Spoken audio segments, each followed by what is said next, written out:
kami dari siswi SMP Negeri 2 Silaet ingin bertanya tentang visi misi harapan untuk membangun desa Lubandolo.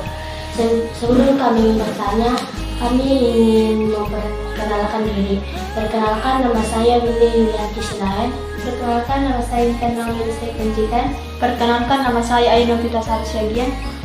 Kami ingin bertanya, apa saja visi misi Bapak sebagai kepala desa Lubandolo?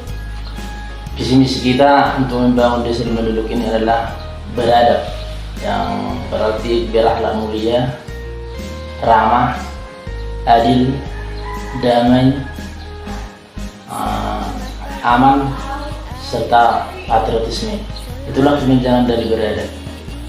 Jadi kita melaksanakan visi misi ini sesuai dengan karakter desa kita ini, bahwasanya kita membuat desa kita ini biar lebih maju, cepat maju, harus melalui visi misi ini. Dan misinya adalah bagaimana untuk mempercepat masyarakat desa Lubandolo ini untuk mencapai kesejahteraan. Kami bertanya, apa saja mata pencarian di desa Lubandolo? Ya, mata pencaharian di desa Lubandolo ini yang terutama adalah di bidang pertanian, tapi pertaniannya itu di bidang persawahan, yaitu memproduksi padi. Dan juga ada kerjaan tangan, yaitu berupa tenun, sirat, maupun tali-tali yang sekarang ini sangat giat-giatnya disemarakan di Kabupaten Tuban. Dan banyak lagi, tapi yang paling dominan adalah masyarakat kita ini adalah sebagai petani. Apa saja program Bapak yang sudah dilaksanakan?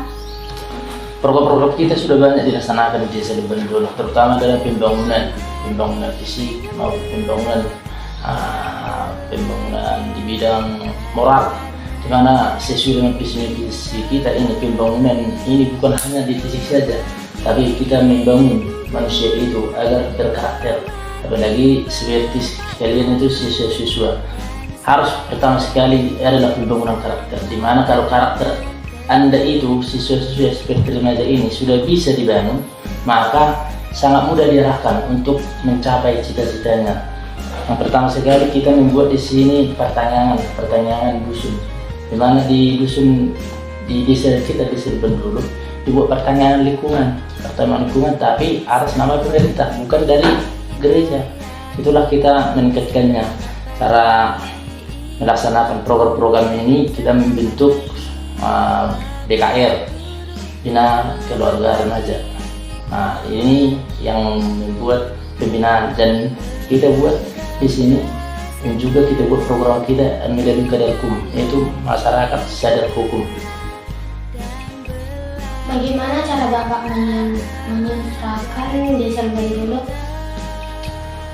Kalau kita menserahkan desa Lubandolo ini, kita menghayu-hayukan agar bisa kita sejalan dengan pemerintah desa, dengan masyarakat, dan pemerintah desa dengan pemerintah desa itu sendiri, di mana di pemerintah desa itu ada perangkat-perangkatnya.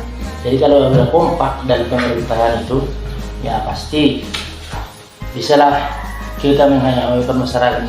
Caranya untuk mensejahterakan masyarakat ini memang tidak sulit kalau memang bisa diarahkan masyarakat itu sendiri. Makanya dari awal dihayu-hayukan kepada orang tua itu harus ada pembangunan karakter tadi, dimana kalau sudah orang tua itu membangun karakter anak-anaknya, maka cepat bisa dibina, dan sudah tua nanti pasti bisa membina. Jadi untuk mensejahterakan masyarakat ini, kita buat program untuk sesuai dengan peraturan bupati. Untuk mensejahterakannya ada diarahkan dana desa itu untuk ketahanan pangan. Nah, di ketahanan pangan itu, dana desa yang disalurkan oleh pemerintah 20% untuk ketahanan pangan.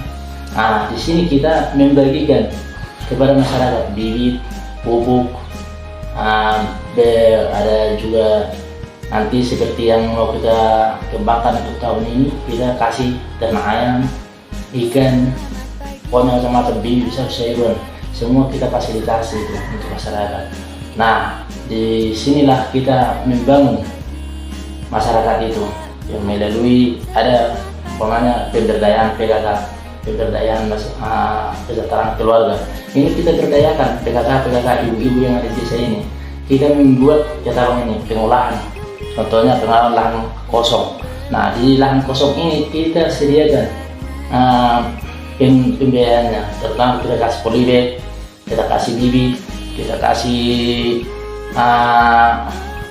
pupuk, yaitu pupuk organik yang sudah dilatih di desa kita. Ini kita berdayakan untuk masyarakat biar jangan tergantung lagi pupuk kimia. Kita memakai untuk membuat ini tanaman kita bagus, kita bangun dari alami, itulah pupuk organik. Jadi kita bisa terapkannya melalui arahan-arahan, dan kita buat di sini kelompok-kelompok. Ada kelompok tani, ada kelompok perajin. Nah, kita mengajukan kelompok-kelompok ini untuk meminta biaya-biaya, umpamanya sumbang-sumbangan dari masyarakat kabupaten Tuba, dan juga bisa kita menggali dana dari perusahaan swasta yang tidak mengikat. Itulah caranya dalam sejahterakan rakyat ini. Dan bagaimana tanggapan Bapak tentang rumah tak layak huni? Nah, kalau masalah rumah tak layak huni ini, kebetulan sekali kalau rumah tak layak huni diantaranya adalah lantai tanah, tidak punya kamar mandi, dan juga dinding getek. Itulah yang tidak layak huni, itu pun ukurannya masih kecil. Nah, dalam program ini kita mendata ya masyarakat yang tidak layak huni. Kita datang, lalu kita ajukan ke Perkin Perumahan dan Pemukiman di Kabupaten Tuba. Nah, untuk tahun ini, tahun 2023, kita mendapatkan bantuan dari pemerintah Kabupaten Tuba sebanyak 20 unit. Nah, di sini masyarakat ini sudah tidak ada lagi yang lain. Kalau ada, mungkin masih ada 3 sampai 5. Itu pun bukan tidak layak huni. Sebenarnya ini nggak bisa dibeda karena rumah adat. Kalau rumah adat ini tidak bisa dibeda, terkecuali bantuannya itu dari Dinas Pariwisata. Kalau dari Perkin tidak bisa. Itulah kalau layak huni ini. Ya, kalau tidak layak huni dia pasti masyarakatnya yang menghuni rumah tersebut kan kemungkinan besar tidak sehat. Ya, jadi ini kita utamakan untuk pembangunannya. Di mana saja pembangunan itu dapat dilaksanakan? Oh, pembangunan itu dilaksanakan bukan cuma pembangunan fisik. Maksudnya pembangunan fisik itu, adik-adik, itu pembangunan jalan, pembangunan tali air, bukan itu saja. Kita membangun terutama karakter itu, maka pembangunan karakter terutama untuk generasi muda. Baik pun pembangunan karakter melalui orang tua, kita turunkan dari dinas-dinas terkait membuat sosialisasi di desa kita. Kita undang umpamanya dari dinas-dinas terkait, dari dinas hukum, agar masyarakat bisa mengerti hukum.